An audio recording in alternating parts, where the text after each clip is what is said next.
Hello students, welcome back. Let's continue with our chapter number 20, Essays. So let's start the chapter. Chapter number 20, Essays. Essays क्या होते हैं? जब हम किसी topic पर अपने व्यूज या अपने थॉट्स लिखते हैं तो हम कुछ एसेज यहाँ पर पढ़ते हैं। फर्स्ट द काउ, तो यहाँ पर है फर्स्ट एसे काउ का।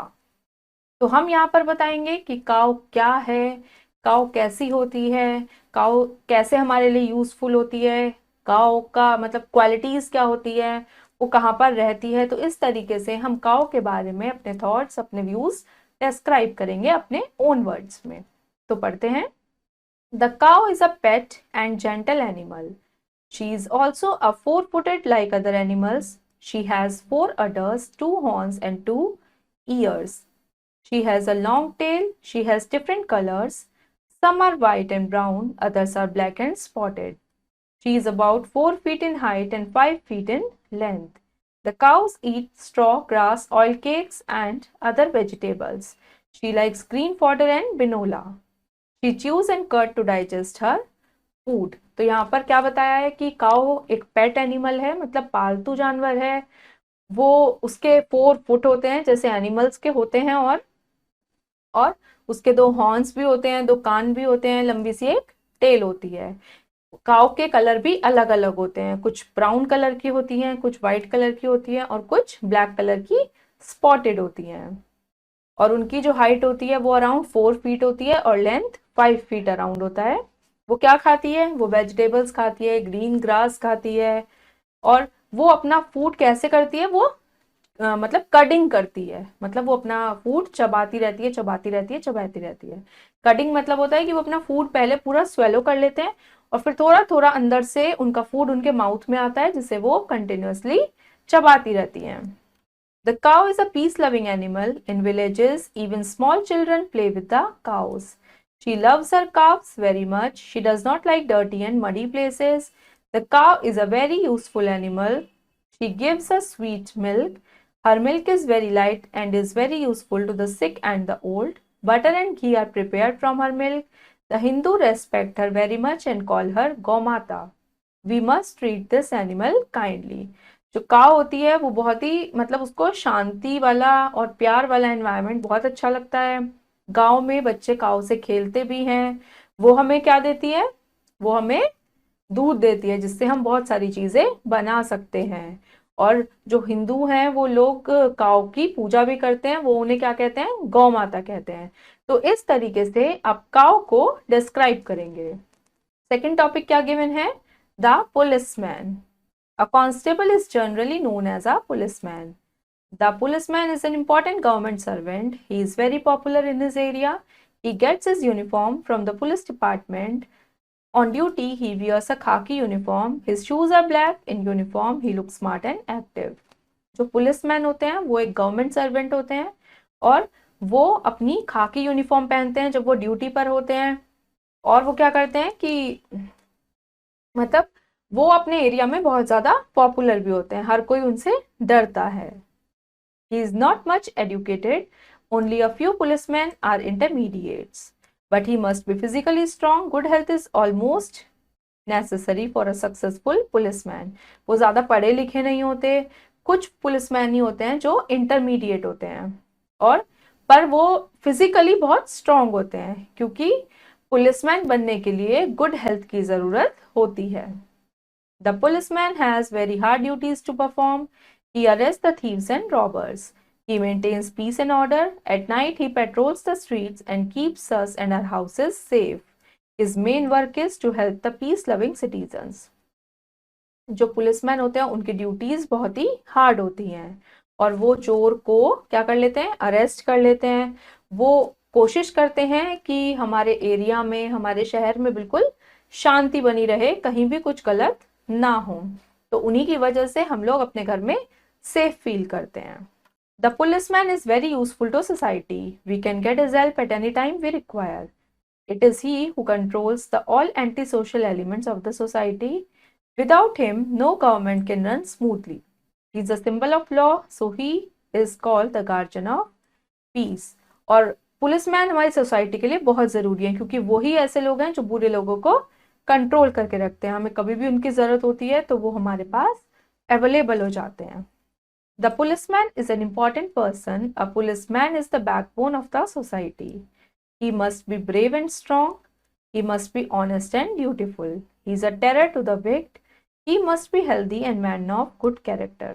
जो पुलिसमैन है वो बहुत ही इंपॉर्टेंट पर्सन होता है, वो एक तरीके से हमारी बैकबोन होता है सोसाइटी की। और जो पुलिसमैन होते हैं वो बहुत ब्रेव और बहुत स्ट्रांग होते हैं, और उन्हें ऑनेस्ट और ड्यूटीफुल भी होना चाहिए, मतलब उन्हें अपनी ड्यूटी अच्छे से करनी चाहिए। Third topic is my school.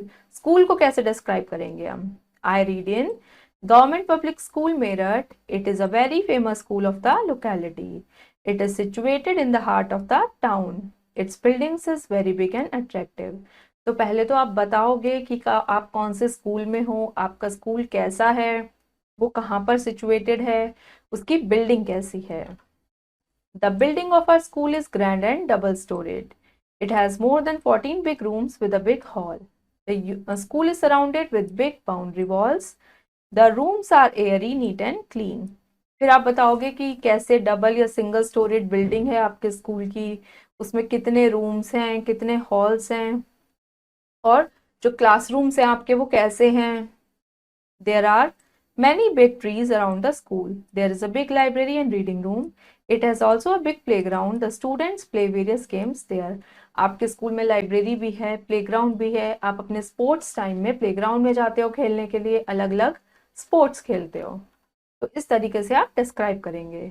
The strength of my school is about 700 students. They are very laborious in all activities. They study seriously. There are 20 teachers in my school. The teachers of the school are hardworking, honest to their duties. The result of my school is always very good. फिर आप बताओगे कि आपके school में कितने students हैं, कितने teachers हैं, वहाँ के टीचर्स कितने हार्ड वर्किंग है, वहाँ के बच्चे कितने डिसिप्लिन्ड हैं, और कैसे आपके स्कूल का रिजल्ट अच्छा आता है। The priority is given towards the discipline of the school. The teachers take even extra classes to complete the course of their students. It has earned so much reputation in the whole region that the students from far off places come there to seek admission. Thus, the importance of my school is greater than all the other schools of the locality. तो आप अपने school की qualities बता के उसको describe करोगे। Now fourth, my best friend. There is a famous saying, a friend in need is a friend indeed. Really, a true friend is he who shares all your woes and joys. I read in class 3rd. Ayan is my class fellow. He is my best friend. He is fair, tall, handsome and attractive. He lives near my house. He is very intelligent and honest to his duties. I like his parents very much because they love children. तो यहाँ पर आप बताओगे कि friend कौन होता है, जो हमारी खुशी में और हमारे दुख में हमारा साथ दे। फिर आप बताओगे आपका बेस्ट फ्रेंड कौन है, वो कहाँ रहता है, वो स्टडीज में कैसा है, आप उसकी क्वालिटीज बताओगे। He is very simple, he wears shirt and trousers, his clothes are always neat and clean, he gets up early in the morning, he makes the sacrifice of his own interest for the welfare of others, he is punctual and regular in his work, he always comes to school in time, he is truthful and honest, he frequently visits to the temple, he is fond of taking fruits and milk। फिर आप बताओगे कि वो कैसे सीधा साधा है, वो किस तरीके के कपड़े पहनता है, उसके कपड़े कैसे होते हैं, साफ सुथरे होते हैं, वो कैसे दूसरों के साथ अच्छा बिहेव करता है, वो कैसे लोगों की हेल्प करता है। तो इस तरीके से आप उसकी सारी क्वालिटीज डिस्क्राइब करेंगे।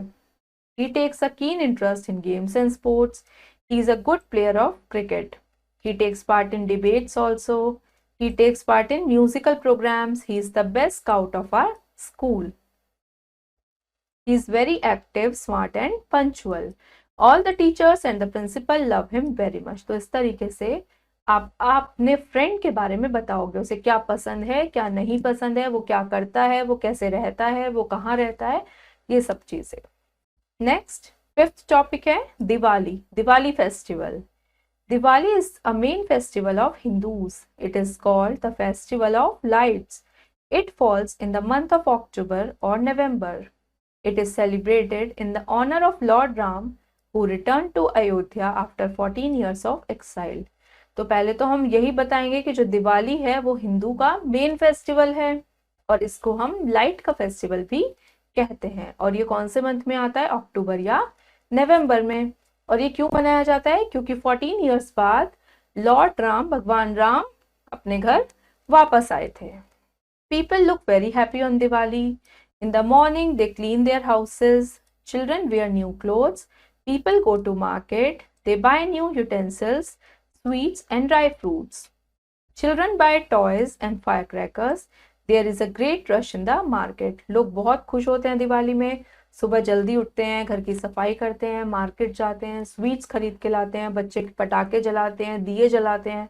तो आप जो जो दिवाली पे करते हैं वो आप यहाँ लिखेंगे। In the evening, people worship Lord Ganesh and Goddess Lakshmi and pray for health, wealth, and happiness. They light candles, earthen lamps, and electric bulbs. Children play with firecrackers. They have great fun. और रात को लक्ष्मी जी और गणेश जी की पूजा की जाती है और दिए जलाए जाते हैं, लाइट्स लगाई जाती हैं, कैंडल्स जलाए जाते हैं और बच्चे पटाखे फोड़ते हैं। तो इस तरीके से दिवाली का फेस्टिवल मनाया जाता है। Now it's time to exercise. Write the essays on the following topics. अब आपको यहाँ पर कुछ टॉपिक्स गिवन है तो आप इन पर एसेज लिखने की प्रैक्टिस करेंगे।